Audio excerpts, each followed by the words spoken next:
கர்த்தருடைய பிள்ளைகளே, ஏசாயாவின் புத்தகம் 41வது அதிகாரம் 11வது வசனம் இப்படி சொல்லுகிறது.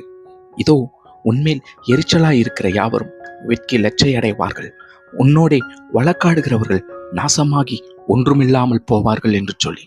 தெய்வ பிள்ளைகளே, யோபுவினுடைய வாழ்க்கையை பார்த்திருக்கலாம். தன் சொந்த மனைவியும் தன்னுடைய நண்பர்களாலும் வெட்கப்பட்டார். தன்னுடைய நண்பர்கள் அவரை மிகவும் வழக்காடினார்கள், அவருக்கு விரோதமாய் பேசினார்கள்.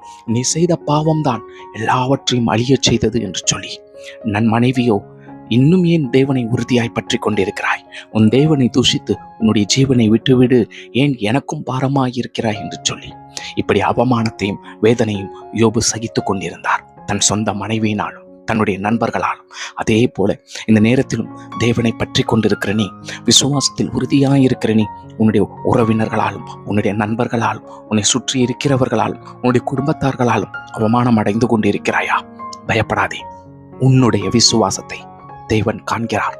எல்லாவற்றையும் என் தேவனுக்காக இழந்து ஒன்றுமில்லாமல் இருக்கிறாயோ, அது நிமித்தமாக எல்லாரும் உன்னை சூழ்ந்து கொண்டு உன்னை அவமானப்படுத்தி கொண்டு இருக்கிறார்களோ, பயப்பட வேண்டாம்.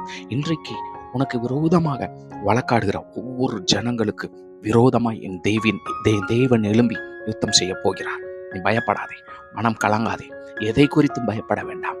இனி அவர்களை நீ காணப்போவதில்லை. உனக்கு விரோதமாய் எழும்பினவர்கள் இனி நீ காணப்போவதில்லை. அவர்கள் ஒன்றுமில்லாமல் போவதை நீ பார்க்க போகிறாய். தேவன் எழும்பி உனக்காக யுத்தம் செய்ய போகிறார். நீ இழந்தவைகளை எல்லாம் உனக்கு இரட்டிப்பாக தரப்போகிறார். அது எல்லாரும் காணும்படியாக காணப்படும். கர்த்தர் ஆச்சரியமான காரியத்தை உன் வாழ்க்கையில் இப்பொழுது செய்ய தொடங்கினார். பயப்படாதே. God bless you.